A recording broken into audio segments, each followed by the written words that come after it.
now, spirit, whither wander you? Over hill, over dale, thorough bush, thorough briar. Thorough, over park, over pale, thorough flood, thorough fire. I do wander everywhere swifter than the moon's sphere, and I serve the fairy queen to do her orbs upon the green. A cowslips tall who pensioners be, in their gold-cold spot, you see? Those be rubies, fairy favors, in their freckles live their savors. I must go seek some dewdrops here, and hang a pearl on every cowslip's ear. Farewell, thou love of spirits. We'll be gone. Our queen and all our elves come here anon. Well, the king doth keep his revels here tonight. Take heed the queen come not within his sight, for Oberon is passing foe and wrath, because that she, as her attendant, hath a lovely boy, stolen from an Indian king. She never had so sweet a changeling, and jealous Oberon would have the child not of a stranger trace the forest wild. But she perforce withholds the loved boy, crowns him with flowers, and makes him all her joy. And now they never meet in Grover Green, by fountain clear or spangled star chin, but they do square that all their elves for fear creep into acorn cups and hide them there. Either I mistake your shape and making quite, or else you are the shrewd and navy sprite called Robin Goodfellow, are you not he? That frights the maidens of the villagery, skim milk, and sometimes labor in the quern. And bootless make the breathless housewife churn, and sometimes make the drink to bear no barm. Mislead night wanderers, laughing at their harm. Those that hobgoblin call you and sweet Puck. You do their work, and they shall have good luck. Are not you he?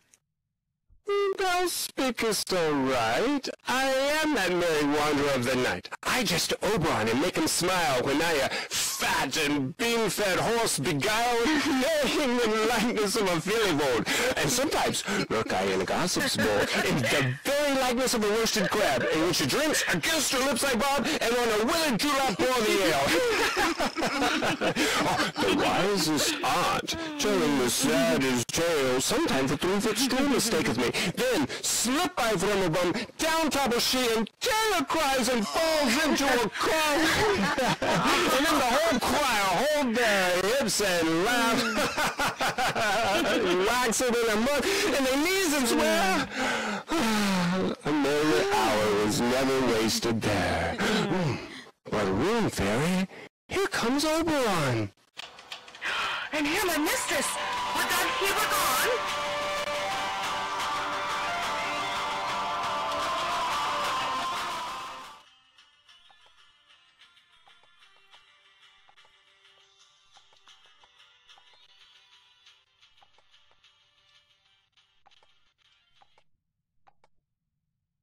Ill met by moonlight, proud Titania. What? Jealous Oberon? Fairy, skip hence. I have forsworn his bed and company. Tarry, rash wanton, am I not thy lord? Then I must be thy lady. But I know when thou hast stolen away from fairyland, and in the shape of Corin sat all day, playing on pipes of corn and versing love to amorous Phillida. Why art thou here, come from the farthest steppe of India? But that forsooth the bouncing Amazon, your buskined mistress and your warrior love, to Theseus must be wedded. And you come to give their bed joy and prosperity? How canst thou thus for shame, Titania, glance at my credit with Hippolyta, knowing I know thy love to Theseus? Didst thou not lead him through the glimmering night from Peridenia, whom he ravished, and make him with fair Aegial break his faith with Ariadne and Antiopa? These are the forgeries of jealousy, and never, since the midsummer spring, met we on hill and dale, forest or mead, by paved fountain or by rushy brook, or in the beached margent of the sea, to dance our ringlets to the whistling wind. But with thy brawls thou hast disturbed our sport.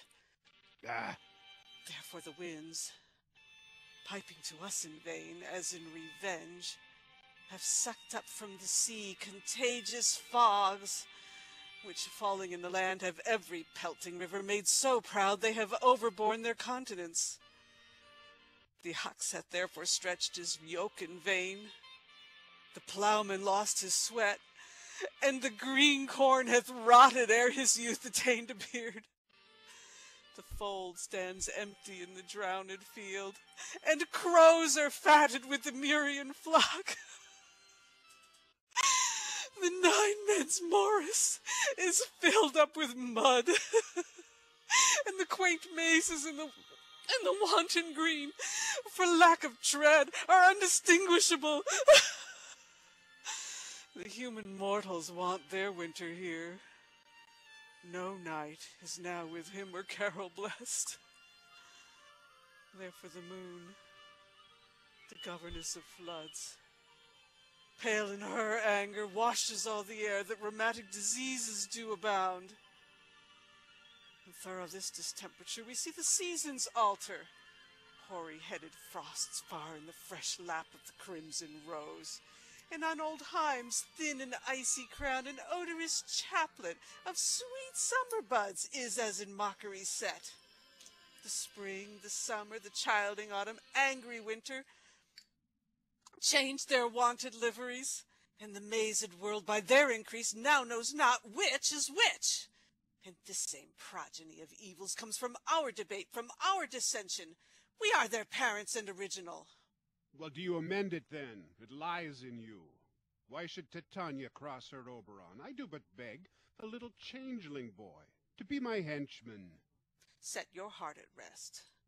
The fairyland buys not the child of me.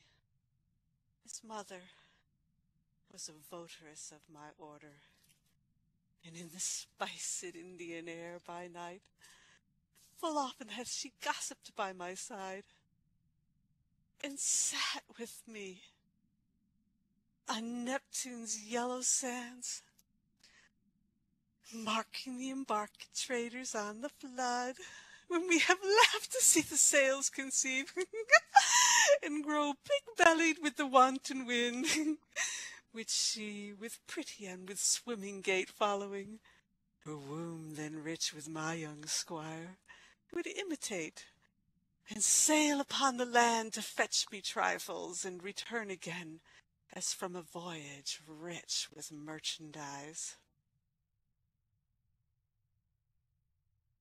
But she, being mortal, of that boy did die, and for her sake do I rear up her boy, and for her sake I will not part with him.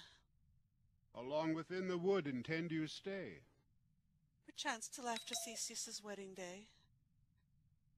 If you will patiently dance in our round, and see our moonlight revels, go with us.